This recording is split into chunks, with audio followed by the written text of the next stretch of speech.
السلام على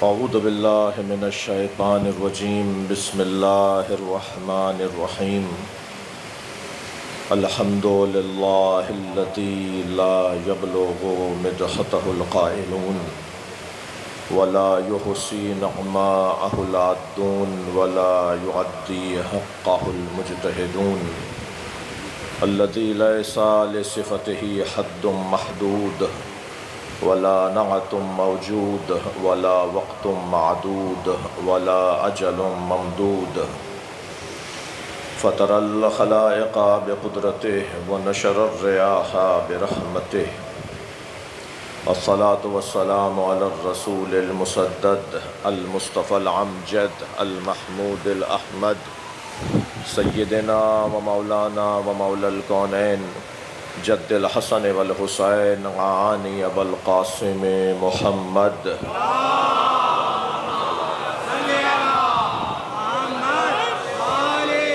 وآلہ الطیبین الطاہرین المعصومین الذین قال اللہ انما يريد اللہ لیذہب عنکم الرجس اہل البیت ویطہرکم تطہیرا اللہم صل علی محمد ولعنة الله على أعدائهم أجمعين من يوم عداوتهم إلى قيام يوم الدين أما بعد قال الحكيم في قرآن الكريم بسم الله الرحمن الرحيم ولو اتبع الحق أهواءهم لفسدت السماوات والأرض ومن فيهن صلوات اللهم صل على مائک اچھا نہیں ہے ابھی ساؤنڈ کل کی طرح نہیں ہے یہ پنکھا بند کر لو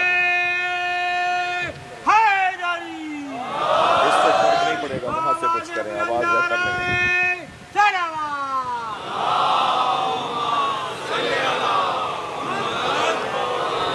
اس سے بلند صلوات دیا کریں گے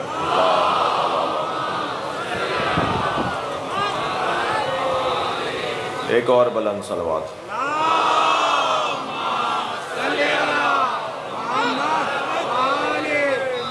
اس سے بھی بلند صلوات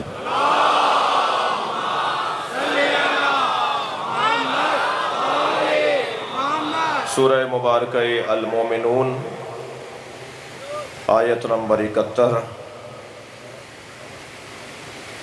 ایک مرتبہ پھر آپ کے سامنے اس آیت کو پڑھا گیا ارشاد حضرت احدیت وَلَوْ اتَّبَعَ الْحَقُّ أَهْوَاءَهُمْ اگر حق نے ان کی خواہشات کی پیروی کر لی ہوتی لَفَسَدَتِ السَّمَاوَاتُ وَالْأَرْضُ تو آسمانوں اور زمین وَمَنْ فِيهِنَّ اور جو ان دونوں کے درمیان ہیں وہ سب برباد ہو جاتے ہیں آسمانوں اور زمینوں کی امنیت کو اہل بیت کہا جاتا ہے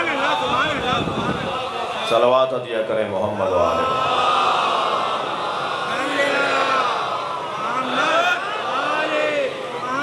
لَفَسَدَتِ السَّمَاوَاتُ وَالْأَرْضُ اگر حق نے ان کی خواہشات کی پیروی کر لی ہوتی حق بظاہر خود کو پریشانی میں رکھتا ہے تنگی میں رکھتا ہے مشکلات میں رکھتا ہے حق خود کو آزمائشوں میں رکھتا ہے مگر حق کسی کی خواہشات کی پیروی نہیں کرتا حق کو اگر آلام اور مصائب کا سامنا بھی کرنا پڑے تو اس کی ذمہ داری ہے اس کا کام ہے اس کے منصب کا تقاضا ہے اس کا کام ہی یہ ہے کہ وہ کسی کی خواہشات کی پیروی نہیں کرے گا وَشَاوِرْهُمْ فِي الْأَمْرِ وہ اپنے دوستوں سے مشورہ ضرور کرے گا وہ اپنے اصحاب سے پیار کا اظہار کرتے ہوئے ان سے رائے ضرور لے گا مگر یہ نہیں ہوگا کہ اگر خواہشات پر مبنی رائے ہوئی تو یہ اس کی بھی پیروی کرے گا۔ صلوات پڑھیں ذرا محمد و آل محمد۔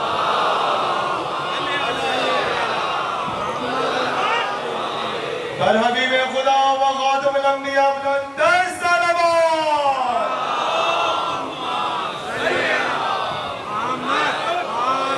میں اپنے مضمون کی جو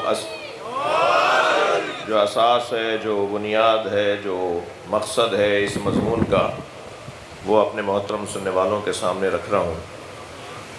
قرآن مجید نے قاعدہ یہ دیا ہے، قرآن مجید نے فارمولہ یہ دیا ہے کہ سب حق کے پیچھے چلیں گے، حق کسی کے پیچھے نہیں چلے گا۔ اور عزیزان گرامی، یہی منزل بیان شاید ہے کہ میں آپ کو حدیث ہدیہ کر دوں کہ سرکار دو جہاں نے ارشاد فرمایا الحق مع علی۔ بھئی توجہ بڑھائیے، میں فضائل پڑھ رہا ہوں۔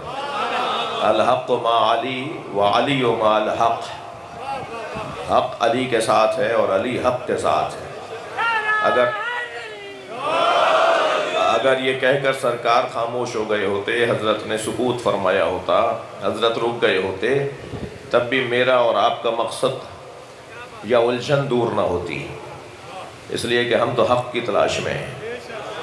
اور یہاں تک کہ حدیث میں حضرت فرما رہے ہیں کہ حق علی کے ساتھ ہے اور علی حق کے ساتھ ہے، پھر بھی واضح نہیں ہو پا رہا کہ علی کس کے ساتھ ہے اور کون علی کے ساتھ ہے۔ بھائی تھوڑی توجہ اور بڑھائیں گے، میں نتیجہ دے رہا ہوں۔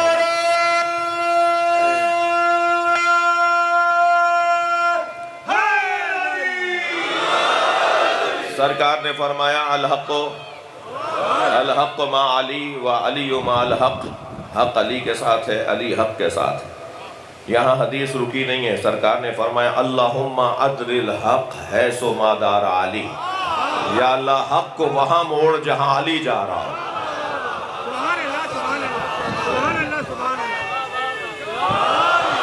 یا اللہ حق کو وہاں موڑ جہاں علی جا رہا ہو۔ اب بھی بات جو ہے وہ کسی حد تک تشنا ہے۔ ایک صلوات اور پڑھیں محمد و آل محمد۔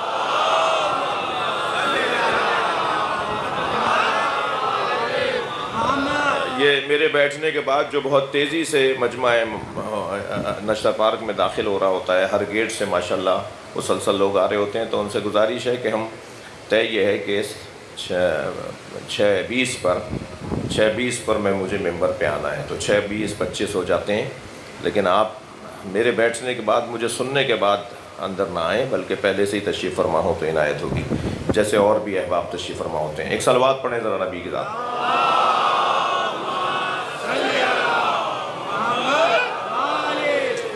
بات روشن ہے نا؟ تھوڑا سا میرا مجمع میرے ساتھ ہے، آپ کی توجہات میرے ساتھ ہیں، تو بات بہت روشن ہے کہ حق، نبی فرما رہے ہیں حق علی کے ساتھ ہے، علی حق کے ساتھ ہے، یا اللہ حق کو وہاں موڑ جہاں علی جا رہا ہو۔ تو ابھی بھی کچھ بات میں تشنگی ہے کہ یا اللہ حق کیا ہے اور کون علی کے پیچھے ہے، کہاں کون علی کے پیچھے چلتا ہے، حق کہاں مڑتا ہے، جہاں کون ہے جو علی کے پیچھے پیچھے مڑتا ہے۔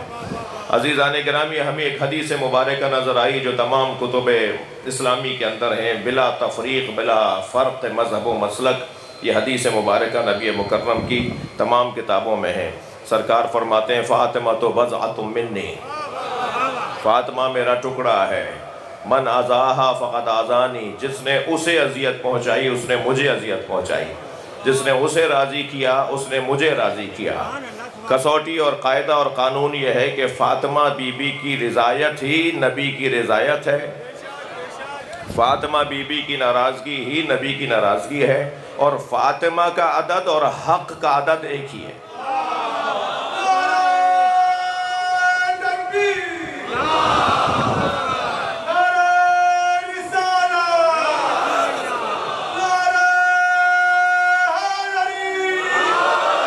ممکن ہے میرے کسی جوان کو ابھی بھی تشنگی رہ گئی ہو تو اتنا عرض کر دوں کہ شوہر بیویوں پر حاکم ہوتے ہیں۔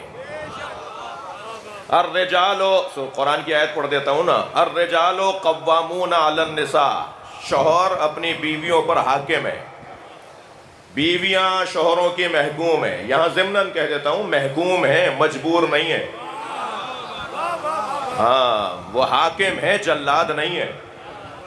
شوہر حضرات اس آیت کو پڑھنے کے بعد کہیں جا کے روب نہ جمائیں جی۔ شوہروں کو حاکم بنایا گیا ہے، جابر نہیں بنایا گیا، ظالم نہیں بنایا گیا، شوہروں کو حاکم بنایا گیا ہے۔ حاکم جو ہوتا ہے اس کی بات کو اولویت دی جاتی ہے، اس کی بات کو اہمیت دی جاتی ہے، اس کے فیصلے کو مانا جاتا ہے۔ حاکم کا کام تو بڑا طویل ہے بھائی، میرا موضوع نہیں ہے کہ حکمرانوں کے کام بتاؤں، اور شاید میرا محترم مجمع تو مجھ سے زیادہ جانتا ہے کہ حکمرانوں کے کام کیا ہیں۔ اگر حکمرانوں کے کام انہیں نہیں پتا تو مجمع کو ضرور پتا ہے۔ اور عجیب مصیبت یہ ہے کہ جب تک یہ مجمع میں ہوتے ہیں تو انہیں حکمرانوں کے کام پتا ہوتے ہیں، اور جب یہ حکمران ہو جاتے ہیں تو انہیں اپنے کام یاد نہیں رہتے۔ ایک صلوات اور پڑھ دیں نبی کی ذات پر۔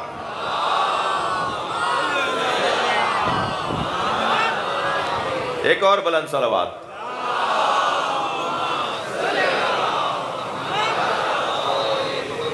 بات بہت روشن ہے کہ حق کبھی بھی خواہشات کی پیروی نہیں کرے گا۔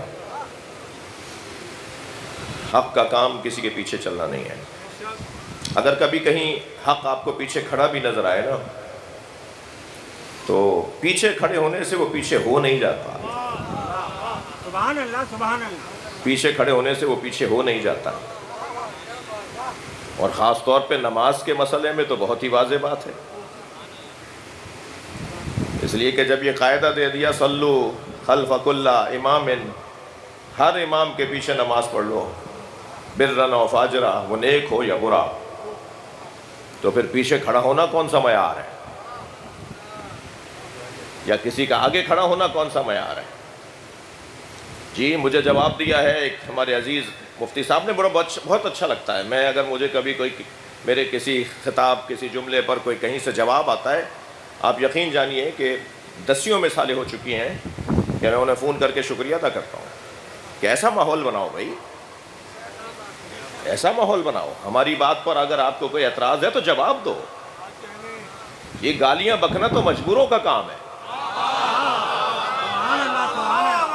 جو علمی مجبور ہوتے ہیں نا وہ بدتمیزیاں کرتے ہیں، لیکن جو علمی طور پہ مضبوط ہوتے ہیں وہ بدتمیزیاں نہیں کرتے، وہ جواب دیتے ہیں۔ جواب دینا چاہیے۔ میرے پاس بھی یہ اختیار ہونا چاہیے کہ میں کسی کو اگر میرے موقف کے خلاف کوئی بات کر رہا ہے تو میں اسے جواب دوں، انتہائی مہذب انداز سے، انتہائی معقول انداز سے، انتہائی تہذیب کے دائرے میں رہتے ہوئے۔ سوال کا ہونا عیب نہیں ہے، جواب کا نہ ہونا عیب ہے۔ سبحان اللہ، سبحان اللہ۔ یہ کوئی بات اچھی نہیں ہے کہ صاحب کیوں سوال اٹھا لیا، کیوں انہوں نے ایسی بات کر دی۔ نہیں، ان کا حق ہے، جتنا سوچنے کا مجھے حق ہے، جتنا بولنے کا مجھے حق ہے، ایسے کسی اور کو بھی ہے۔ لہٰذا پیار سے، محبت سے، آرام سے، رافت سے، شفقت سے بات ہونی چاہیے جی۔ تناؤ کھچاؤ کی کوئی ضرورت نہیں ہے۔ آج یونیورسٹی کے اندر سبیل کا ایک مسئلہ ہوا ہے، میں نہیں چاہ رہا اس پہ اس وقت کوئی تبصرہ کروں۔ مرکزی عزاداری فورم ایک ہم نے تشکیل دیا تھا جس میں ہماری ساری جماعتیں، تقریباً 14 کراچی میں موجود تنظیموں کے نمائندگان موجود ہیں۔ یہاں بھی وہ عزیز تشریف فرما ہے اس وقت۔ مجھے امید ہے کہ آج وہ مسئلہ حل ہونا چاہیے۔ دیکھیے، اگر آپ کو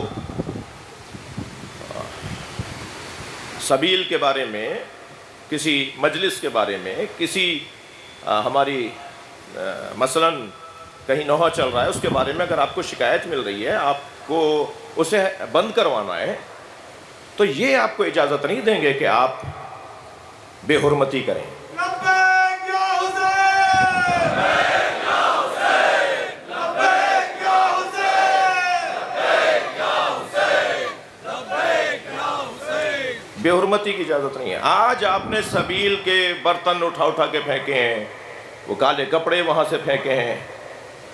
میں اپنے شخصیات کو آپ لوگوں سے کہہ رہا ہوں، ان کو اتنی جرأت نہ دیجیے۔ کل یہ آپ کے علموں میں ہاتھ ڈالیں گے، کل یہ آپ کے ذوالجنہ پہ ہاتھ ڈالیں گے، کل یہ آپ کے ممبر پہ جا کے ہاتھ ڈالیں گے۔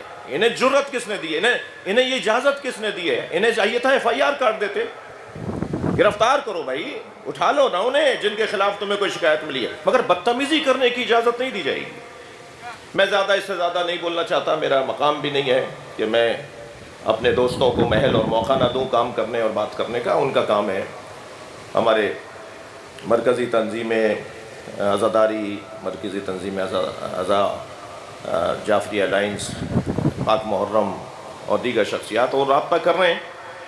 امید ہے کہ اس طرح کے افسر کو ایسی تنبیہ کی جائے گی جو آئندہ اس طرح کی کوئی جرت نہ کرے، اور نہیں ماحول خراب نہیں ہونے دو. بہت اچھا آج چوتھا دن شروع ہوا تھا، آپ نے آج چوتھے دن ہی جو ہے وہ بدتمیزیاں شروع کر دیں. اور اس افسر کے بارے میں تو معلوم ہوا ہے کہ پہلے بھی اس طرح کی حرکتیں کرتا رہا ہے، یا اور جگہوں پر بھی اس سے اس طرح کی شکایات موجود ہیں.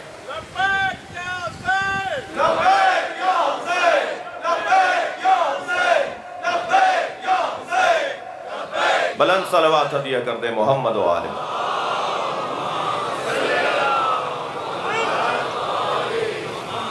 میں نے کوئی 2 گھنٹے پہلے پیغام دیا تھا، اگر مجھے اس کا مثبت جواب مل گیا ہوتا تو میں آج اس وقت یہاں بات نہیں کرتا.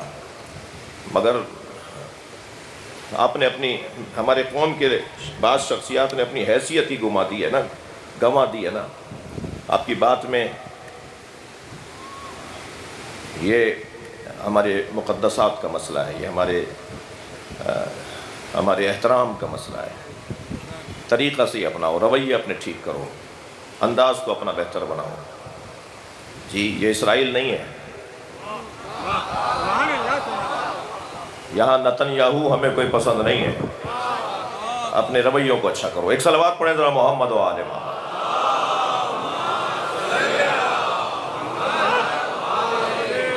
اور بلند صلوات.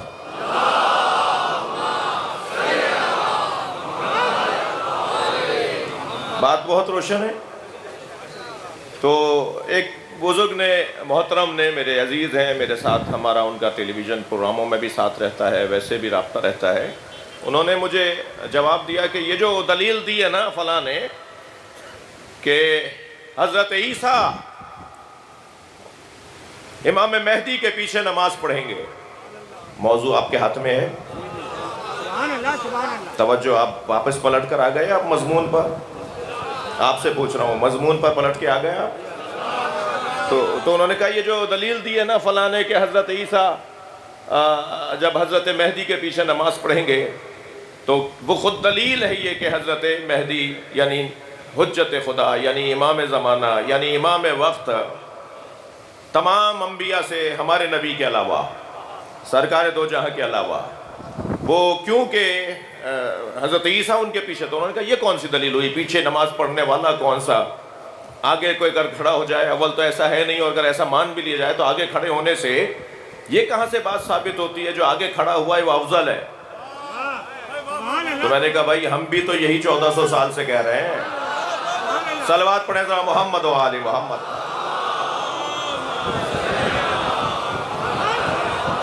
بات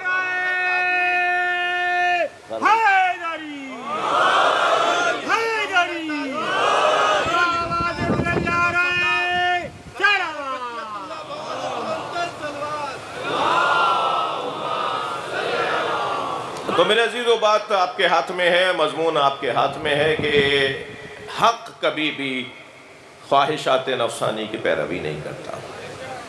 اب حق ہے کیا؟ حق ہے کیا؟ کیسے پہچانیں گے کہ حق کیا ہے؟ دیکھیے، ہمیں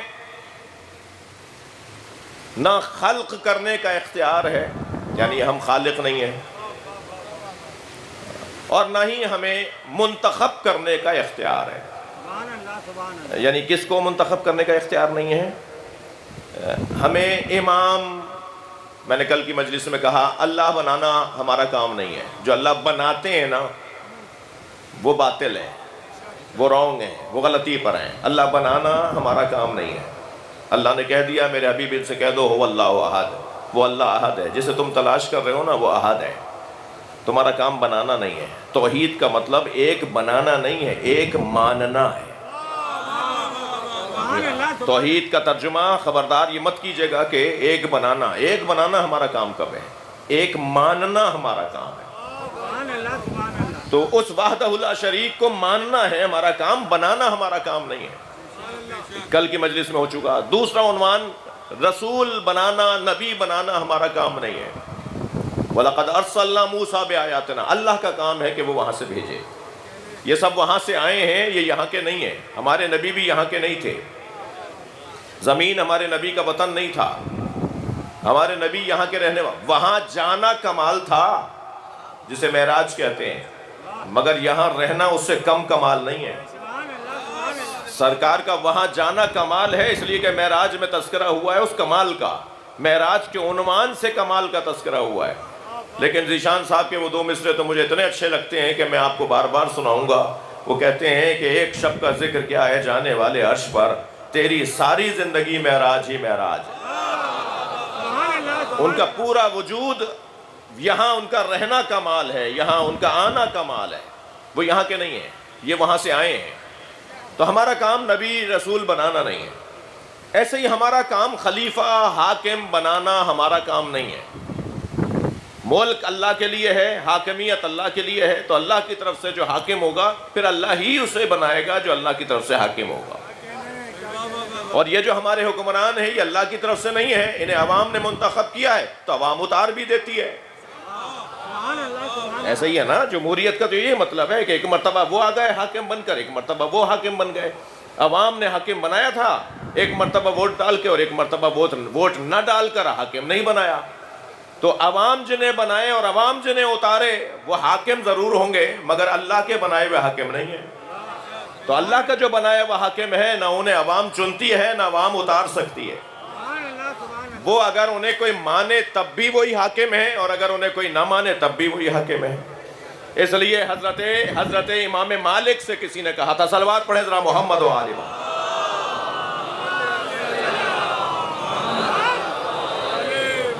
کہ ذرا صحابہ کرام کے فضائل تو سنائے. امام مالک نے کیا شان سنائی صحابہ کرام کی رضوان اللہ تعالیٰ علیہم رضی اللہ تعالیٰ عنہم. امام مالک نے صحابہ کرام کے فضائل پڑھے، اور فضائل پر فضائل، اور پھر صحابہ کرام میں بعض شخصیت کو تو نام لے کر امام مالک نے فضائل پڑھے. تو جب وہ خاموش ہوئے تو کسی نے کہا آپ نے علی کی بات نہیں کی. تو انہوں نے کہا تم نے صحابہ کی بات کہی تھی، جان نبی کی بات نہیں کی تھی.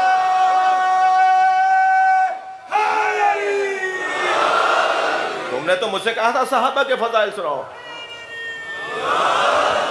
علی تو جان نبی ہے، علی تو نفس نبی ہے، علی میں تو اہل بیت مصطفیٰ ہے.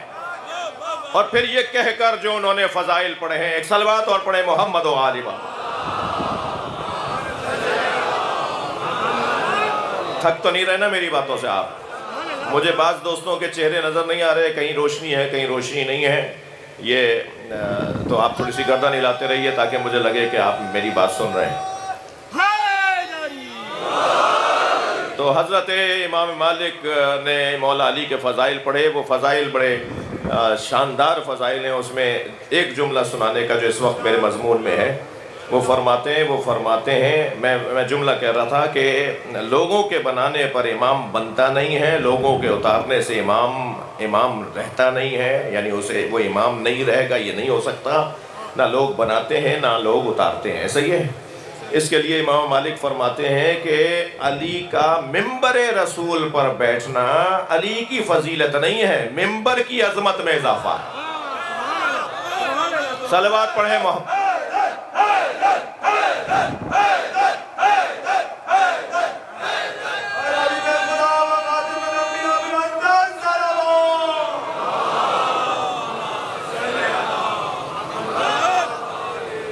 توجہ کر رہے ہیں آپ؟ تو بھائی کیوں؟ اب سورہ مبارکہ عنکبوت اللہ ارشاد فرما رہا ہے، ان اللہ یخلق ما یشاء. اللہ جسے چاہتا ہے اسے خلق کرتا ہے. اللہ جو چاہتا ہے اسے خلق کرتا ہے.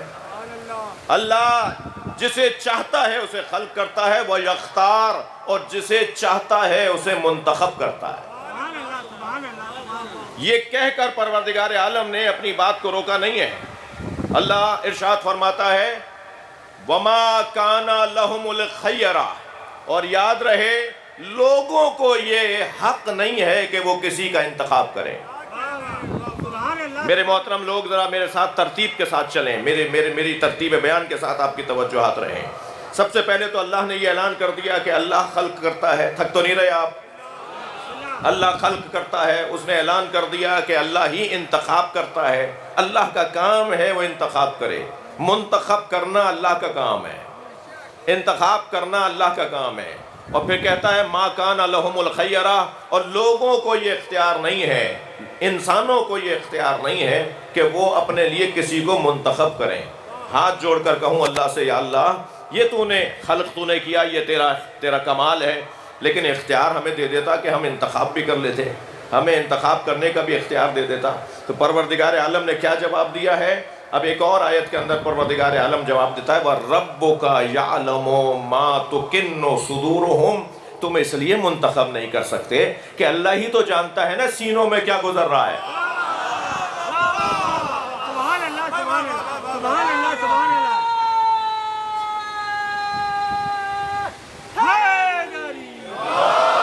اللہ جانتا ہے کہ دلوں میں کیا گزر رہا ہے، میں آپ کے دل میں کیا گزر رہا ہے نہیں جانتا۔ آپ میرے دل میں آپ کے لیے کیا گزر رہا ہے، یا زید یا عمر بکر کے لیے میرے ذہن میں کیا آ رہا ہے، میرے دل میں کیا آ رہا ہے، آپ نہیں جانتے۔ ہم کسی کے دلوں میں سینوں میں نہیں بیٹھے ہوئے، ہمیں لوگوں کے نیتوں کا نہیں پتا، ہمیں لوگوں کی نیتوں کا نہیں پتا، کسی کو کسی کی نیت کا نہیں پتا۔ قرآن مجید میں اللہ اعلان فرما رہا ہے، اللہ اکبر، وَرَبُّكَ يَعْلَمُ مَا تُكِنُّ صُدُورُهُمْ، اللہ جانتا ہے کہ سینوں میں کیا چھپا ہوا ہے، وَمَا يُعْلِنُونَ، اور اللہ جانتا ہے کہ یہ بول کچھ اور رہا ہے، سوچ کچھ اور رہا ہے۔ یہ والی بات، یعنی کوئی آدمی ہمارے سامنے کوئی بات کرے، ہم سمجھتے ہیں کہ یہ جو بول رہا ہے وہی سوچ بھی رہا ہے، جو اس کے دل میں ہے وہی اس کی زبان پر ہے، لیکن پروردگار عالم نے یہ قاعدہ دیا کہ نہیں، تم یہ جان ہی نہیں سکتے کہ اس کے دل میں کیا گزر رہا ہے۔ اب آپ اس قاعدے قانون کو لے لیجئے، جب ہمیں نہیں پتا کہ کس کی نیت کیا ہے، ہمیں نہیں پتا اس کے سینے میں کیا گزر رہا ہے، اس کی سوچ کیسی ہے، تو ہم اسے کیسے منتخب کر سکتے ہیں جسے ہم جانتے ہی نہ ہوں۔ سبحان اللہ سبحان اللہ۔ کتنا بڑا قاعدہ ہے، کتنا بڑا قانون ہے، اور اسی قانون اور اسی قاعدے سے ہٹ کر جب امت چلتی ہے تو روزانہ مسئلے ہو رہے ہیں یا نہیں؟ سبحان اللہ۔ روزانہ مسائل ہیں یا نہیں ہمارے سامنے؟ جی بھائی، ایسا تو نہیں سوچا تھا کہ یہ گل کھلائیں گے، ایسا تو نہیں سوچا تھا کہ یہ ایسا کام کر دیں گے آ کر، ہم نے تو ان کے لیے کچھ اور سوچا تھا، ہم نے تو ان کے لیے کچھ اور جانا تھا، ہمارے تو ذہن میں نہیں تھا کہ کیوں؟ اس لیے کہ ہم جانتے نہیں ہیں کہ اس کے دل میں کیا گزر رہا ہے۔ یقین جانیے، انسان کو اعمال کی بھی ضرورت ہے اور انسان کو عقائد کی بھی ضرورت ہے۔ ان الحیات عقیدۃ و جہاد، انسانی زندگی عقیدہ ہے اور جہاد ہے۔ جہاد سے مراد ہرگز تلوار کھینچنا اور اسلحہ اٹھانا مراد نہیں ہے، وہ ایک قسم جہاد ہے۔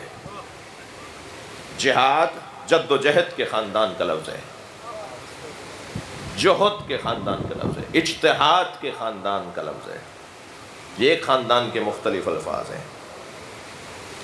جی، تقدو، کوشش، جد و جہد، جہد، کوشش، فی سبیل اللہ کوشش۔ اب جس کے اندر جو صلاحیت ہے، جس کے پاس جو توانائی ہے، جس کے پاس جو کر سکتا ہے، اسے جب اللہ کی خاطر وہ انجام دیتا ہے تو یہ اس کا جہاد ہے۔ کوئی قلم کے ذریعے سے جہاد کرتا ہے، کوئی زبان کے ذریعے سے جہاد کرتا ہے، کوئی تلوار اور اسلحے کے ذریعے سے اللہ کی راہ میں جہاد کرتا ہے۔ مردوں کا جہاد کچھ اور ہے، خواتین کا جہاد کچھ اور ہے۔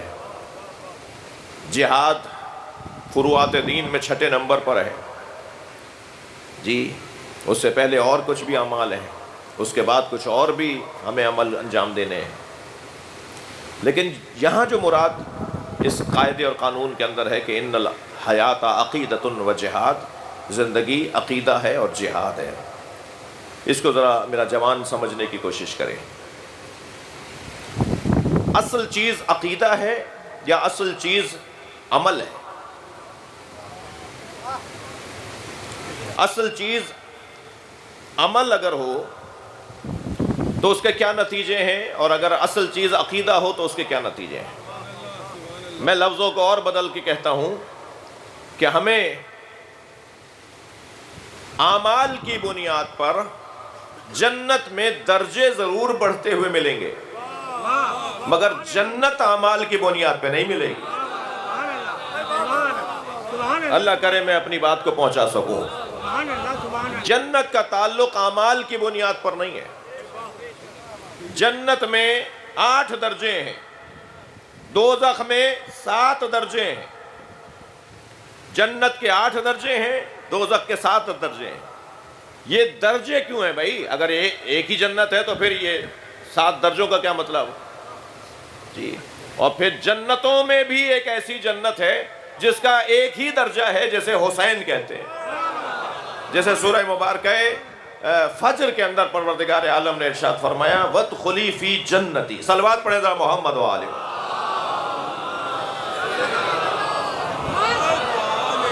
جی وہ جنت، وہ ایک خاص جو جنتی کہہ کر اللہ نے یاد کیا ہے، وہ خاص جنت ہے۔ اس کے لیے کبھی اور تفصیل سے بات ہو۔ حسین اس کے اندر پیغامات ہیں، حسین اس کے اندر معارف اور مفاہیم پوشیدہ ہیں۔ بات میں یہ عرض کر رہا ہوں کہ اعمال کے بغیر جنت کے درجے نہیں ملیں گے، اور عقیدے کے بغیر جنت نہیں ملے گی۔ اور یاد رہے کہ اللہ اعمال کو قبول کرتا ہے متقین سے۔ جو متقی نہیں ہے اس کے اعمال ضائع ہیں۔ عجیب بات یہ ہے کہ کچھ آیات کہتی بھی نظر آتی ہیں کہ اعمال انجام دو تاکہ متقی ہو جاؤ، اور کچھ آیات یہ کہتی نظر آتی ہیں کہ متقی ہوگے تو اعمال قبول ہوں گے۔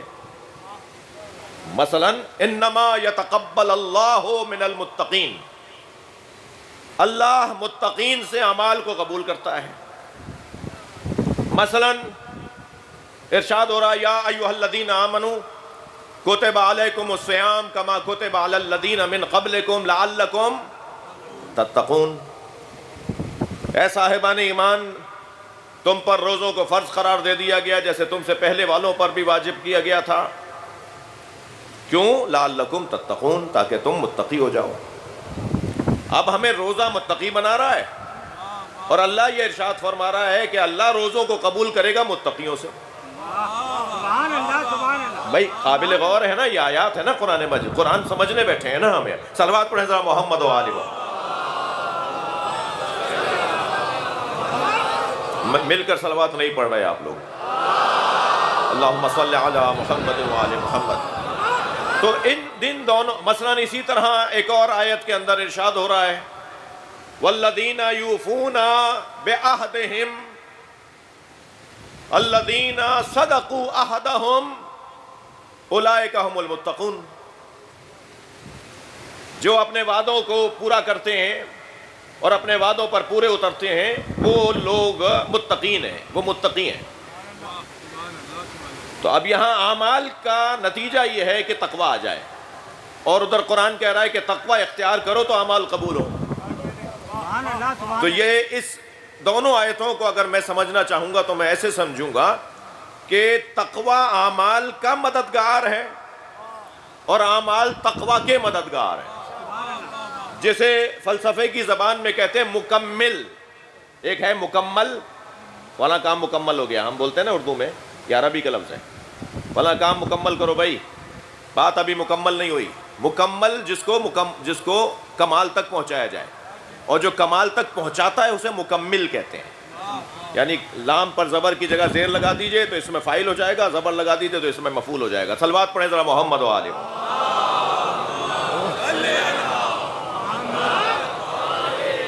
تقویٰ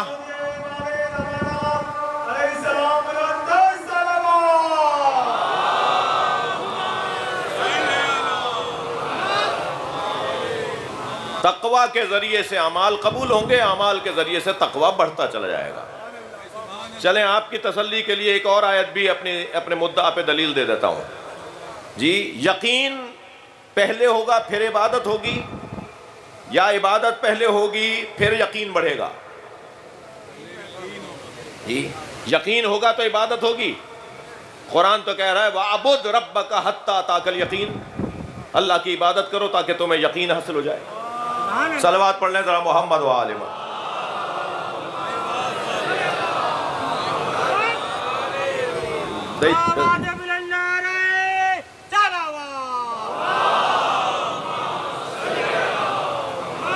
آپ کی بھی خواہش ہوتی ہے نا کہ آیات سے آیات کو سمجھا جائے. ایک اور صلوات نبی کی ذات پر.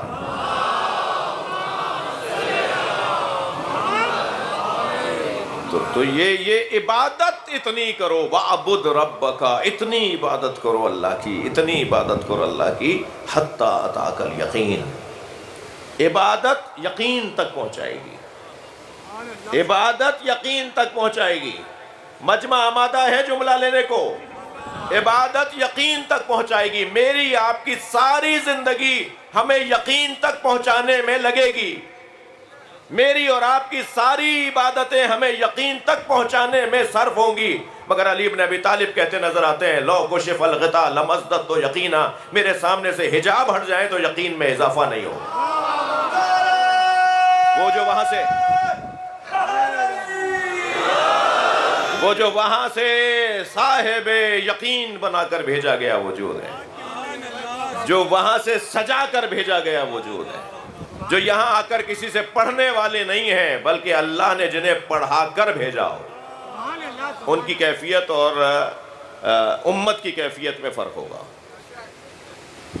تو پہلی آیات تو اس طرح کی ہیں. کچھ آیات یعنی آیات کی ایک قسم کہ جن کے اندر یہ کہا گیا ہے کہ تم عبادات کرو تاکہ تقوی تمہیں حاصل ہو جائے. لعلکم تتقون اولئک هم المتقون. یہ پیغامات ہیں. مگر عزیزان گرامی یہ سب ہمیں متقی بنانے کے لیے, صاحب تقوی بنانے کے لیے اعمال کے طور پر رہنمائی عطا کی گئی ہے. جنت ان سے نہیں ملے گی. جنت ملے گی عقیدے کے ذریعے سے. لہٰذا جہاں جہاں قرآن مجید کے اندر عقیدے کا ذکر آیا ہے نا, وہاں فلاح کی بات آئی ہے, تقوی کی بات نہیں آئی. یعنی کامیابی, جنت. مثلا ارشاد ہو رہا ہے یا ایھا الذین آمنوا اتقوا اللہ وابتغوا الیہ الوسیلہ وجاہدوا فی سبیلہ لعلکم تفلحون. اے صاحبان ایمان تقوی پروردگار اختیار کرو اور وسیلے کو تلاش کرو. یہ جب تم وسیلے کو تلاش کر لو گے تو پھر تمہارے اندر ایک جد و جہد کرنے کی صلاحیت آئے گی اور پھر تم کامیاب ہو جاؤ گے. تقوی کی بات نہیں ہو رہی, وہاں جنت کی بات ہو رہی ہے, وہاں فلاح کی بات ہو رہی ہے, وہاں کامیابی کی بات ہو رہی ہے. یا ایسے ہی ایک اور جگہ پر پروردگار عالم ارشاد فرماتا ہے فالذین آمنوا بہ وعذروہ ونصروہ واتبعوا نور الذی انزل معہ اولئک هم المفلحون. وہاں بھی وسیلے تک پہنچو گے تو جنت ملے گی. صلوات پڑھیں ذرا محمد و آل محمد. وہاں بھی وسیلے تک پہنچو گے تو جنت ملے گی. اور یہاں کیا کہہ رہا ہے قرآن کا اللہ کا کلام فالذین آمنوا بہ, جو میرے نبی پر ایمان لائے. توجہ, جو میرے نبی پر ایمان لائے. وَعَذَّرُوهُ, اور جنہوں نے میرے نبی کی تعظیم کی. وَنَصَرُوهُ, جنہوں نے میرے نبی کی مدد کی. وَاتَّبَعُوا نُورَ الَّذِي أُنزِلَ مَعَهُ, اور جنہوں نے اس نور کی اتباع کی جو میرے نبی کے ساتھ آیا ہے. اولئک هم المفلحون. وہ نور کون سا ہے جس کی اتباع کی جائے گی؟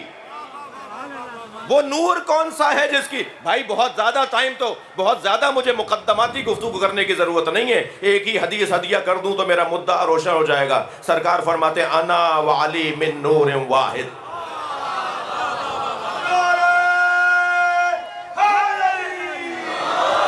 میں اور علی ایک ہی نور کے دو حصے ہیں. وہ نور کون سا نور ہے جو نبی کے ساتھ آیا ہے اور اس کی اطاعت نہیں, اتباع. تھوڑی گردن ہلا دو, بڑی مہربانی. اطاعت نہیں, اتباع. اس لیے کہ اطاعت قول اور فعل دونوں میں. لہذا جہاں جہاں اللہ کی فرما برداری کی بات آئی ہے وہاں اتباع کا لفظ نہیں آیا. اس لیے کہ وہاں عمل نہیں ہے, وہاں فعل نہیں ہے. اللہ کے ہاں صرف اور صرف قول ہے، اللہ کے ہاں صرف اور صرف آیات قرآنی ہے۔ اللہ کے بارے میں جہاں جہاں فرما برداری کی بات آئے گی وہاں لفظ اطاعت آئے گا، لیکن رسول اللہ کے بارے میں، مولا علی کے بارے میں، ائمہ اہل بیت کے بارے میں، جہاں جہاں اولی الامر کے بارے میں جہاں جہاں بات آئے گی وہاں اتباع کی بات بھی آئے گی اور کبھی اطاعت کی بات بھی آئے گی۔ اتباع صرف اور صرف فعل کے اندر ہے اور اطاعت قول اور فعل دونوں میں، لہذا اللہ کے لیے لفظ اطاعت اور رسول اللہ کے لیے اطاعت بھی اور اتباع بھی۔ اب ذرا اس مقدمے کے ساتھ اس آیت کو دوبارہ سنیے، فَالَّذِينَ آمَنُوا بِهِ وَعَدَّرُوا وَنَصَرُوا وَاتَّبَعُوا اتَّبَعُوا وَاتَّبَعُوا نُورَ الَّذِي أُنزِلَ مَعَهُ، اور اس نور کی اتباع جو نبی کے ساتھ اترا ہے، اس نور کو علی کہتے ہیں، اور جو نبی کے ساتھ اترنے والے نور کی اتباع کرے اولئک ھم المفلحون، جنت انہی کے لیے۔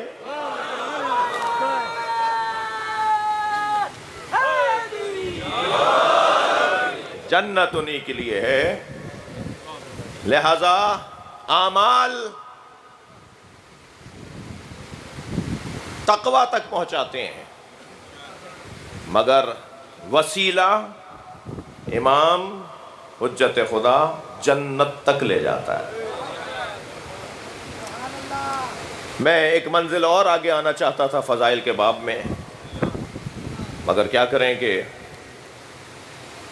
ایک دورانیہ بیان مصائب کا ہوتا ہے، اور شاید مجھ جیسے فقیر اور مجھ جیسے عزادار مجلس میں آتے ہی اس لیے ہیں کہ آنکھوں میں آنسو بھر کے لائیں۔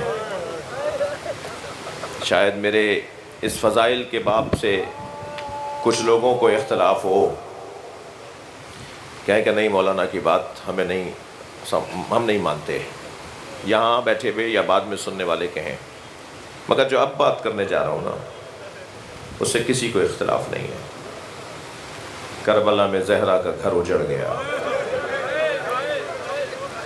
یہ کیسی گفتگو ہے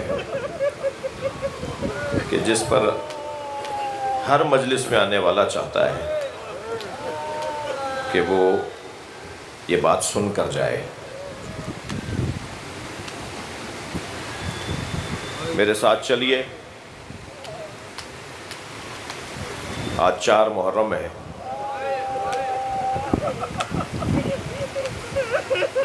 امام حسین کے اصحاب جن پر امام حسین نے فخر کیا ہے،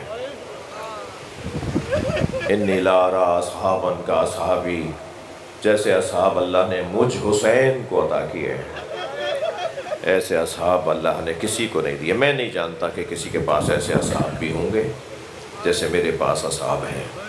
انی لا ارا، میں نے نہیں دیکھے، اصحابا کا اصحابی، انی لا علم اصحابا کا اصحابی۔ مولا حسین فرما رہے ہیں ان اصحاب میں ایسے ایسے لوگ ہیں جو اپنی جگہ مادی اور دنیاوی اعتبار سے بہت حیثیتوں والے لوگ تھے۔ حضرت ہانی ابن عروہ سرداروں میں سے تھے جن کا لاشا 1 مہینے تک لٹکا رہا۔ حضرت مسلم کو جنہوں نے اپنے گھر میں ٹھہرایا تھا، اس جرم میں مزجی قبیلے کے سردار تھے، وہ مزجی تھے، مزج قبیلے کے سردار تھے، مگر جرم کیا تھا کہ تم نے حسین کے سفیر کو اپنے گھر میں رکھا۔ پہلے ان کے منہ پر گھونسا مارا گیا، ان کے دانت شہید ہو گئے، ان کے قبیلے کے لوگ باہر دھرنا دے کے بیٹھے تھے، آج کی زبان میں کہہ گیا میں، احتجاجاً بیٹھ گئے تھے آ کے ہزاروں کی تعداد میں۔ تو ایک انہی کے لوگوں میں سے ایک بندے کو خرید کر تقریر کروائی گئی کہ وہ خیریت سے ہیں، انہوں نے پیغام بھیجا ہے کہ گھروں کو چلے جاؤ، اور لوگ گھروں کو چلے گئے۔ اور پھر کچھ دن بعد ہانی ابن عروہ رضوان اللہ تعالیٰ علیہ کو شہید کر دیا، اور ان کا لاشا کوفے کے ایک چوک پر ایک درخت پر لٹکا دیا۔ اور عبید اللہ ابن زیاد نے کہا کہ یہ میں ایسے اس لیے کر رہا ہوں تاکہ لوگوں کو عبرت ہو جائے کہ آئندہ ہمارے خلاف کوئی بات نہ کرے۔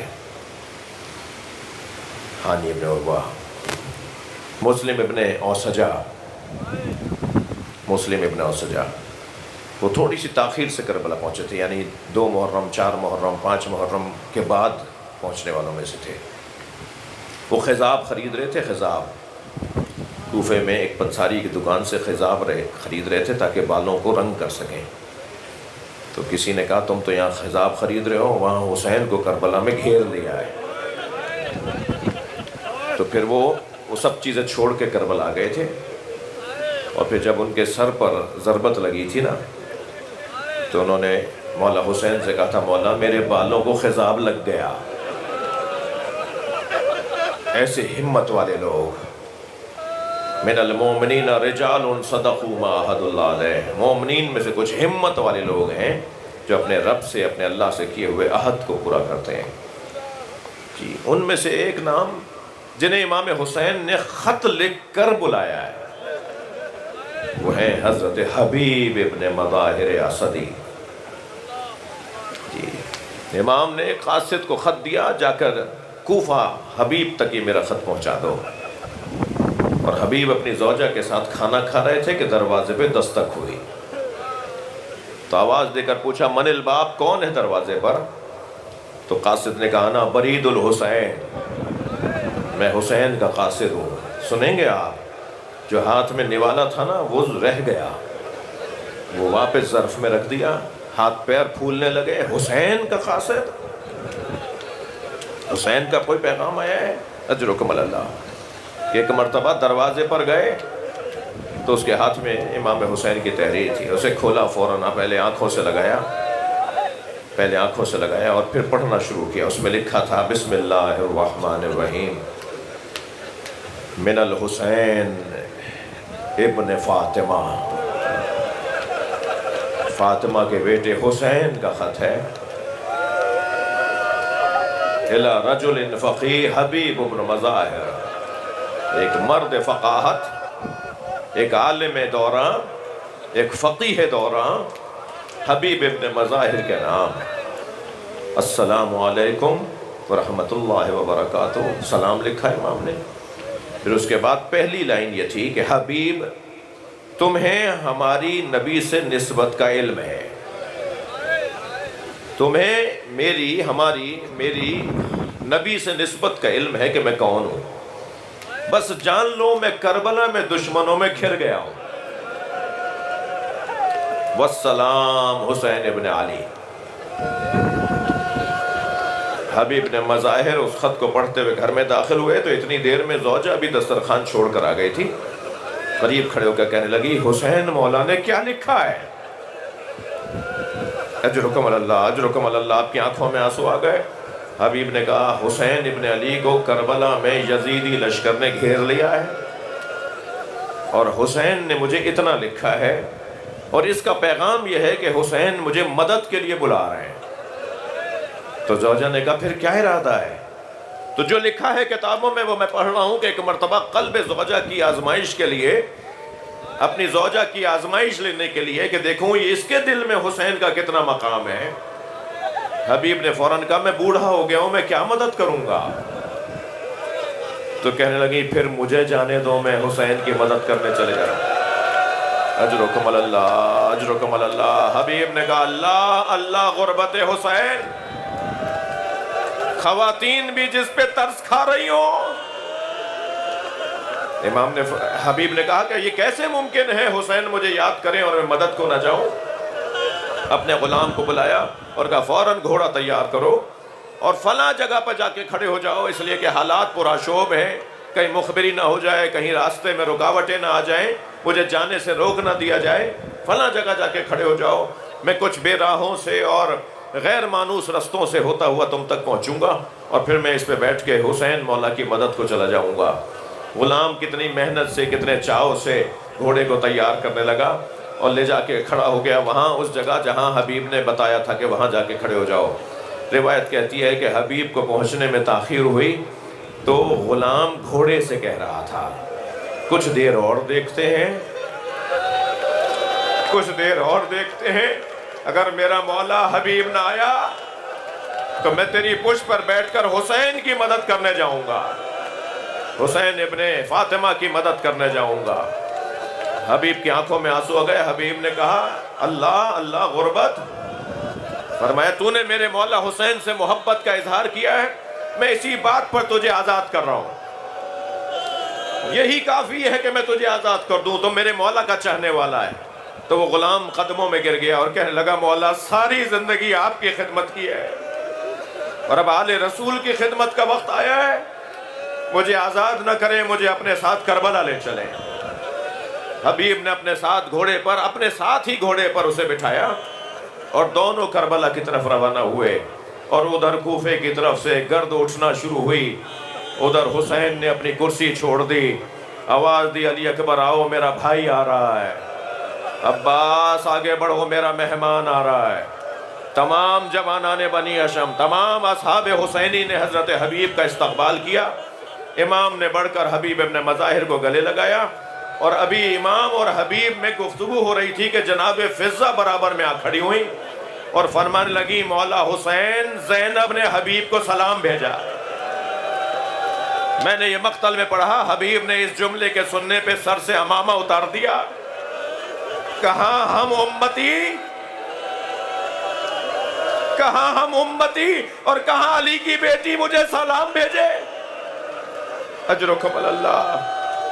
حبیب ابن مظاہر نے مولا حسین کے لیے چند اصحاب ایسے تھے جن سے امام حسین کو خاص شغف تھا، خاص محبت کا اظہار فرماتے تھے، خاص اپنائیت کا اظہار فرماتے تھے امام حسین۔ ان میں ایک زہیرقین تھے، ان میں ایک حضرت حبیب ابن مظاہر تھے، مسلم ابن اوسجہ تھے۔ میرے مولا نے حبیب کو جب بھی آ کر کہا نا مولا مجھے جانے دیں، تو حبیب کو روک دیتے تھے، حبیب ابھی اور رک جاؤ، حبیب ابھی اور رک جاؤ۔ لیکن جب حبیب نے مولا سے اجازت مانگی اور امام نے اجازت دی ایک دفعہ، تو حبیب گئے اور جا کے جہاد کیا۔ اس ضعیفی میں حبیب ابن مظاہر نے، کہتے ہیں یا 80 سال عمر تھی یا حضرت حبیب کی 70 سال عمر تھی، بزرگی تھی حضرت حبیب کی، سفید بال تھے حضرت حبیب کے۔ حضرت حبیب نے جا کر جہاد کیا، اور جہاد کرتے کرتے جب زخموں سے چور زمین پہ گرے اور امام کو سلام آخر کہا، اور امام ان کے بدن پر پہنچے ہیں، ان کا لاشا اٹھایا، کسی اور کو اٹھانے نہیں دیا لاشا۔ آگے بڑھ کر بہت سو نے کہا، بہت سے اصحاب نے کہا مولا یہ لاشا ہم اٹھا لیں، فرمایا نہیں میرا مہمان ہے، یہ میری محبت میں میرے بلانے پر آیا ہے۔ امام خود لاشا اٹھا کر لے کر آئے، اور پھر اس وقت ایک مرثیہ پڑھا تھا، یا اللہ حسین گواہی دیتا ہے یہ قاری قرآن تھا، یا اللہ یہ حافظ قرآن تھا، میں گواہی دیتا ہوں کہ حبیب بن مظاہر قرآن پہ عمل کرنے والا تھا۔ امام نے حبیب کا لاشا لا کر خیموں میں اور گنج شہیدہ میں رکھ دیا۔ عزادارو 11 محرم کو اسیروں کا لوٹا ہوا قافلہ کوفہ اور شام کی طرف روانہ ہوا۔ نیزوں کی انیوں پر شہیدوں کے سر ہیں، اور خولی کے ہاتھ میں جو نیزہ ہے اس کی انی پہ جو سر ہے وہ حبیب ابن مظاہر کا ہے۔ حبیب ابن مظاہر کا بیٹا قاسم ابن حبیب ابن مظاہر اپنے بابا کے ساتھ کربلا نہیں آ سکا، اس لیے کہ جب حبیب آئے وہ شہر میں نہیں تھا، اور جب واقعہ کربلا گزر گیا تو وہ پہنچا ہے کربلا تو واقعہ گزر چکا تھا۔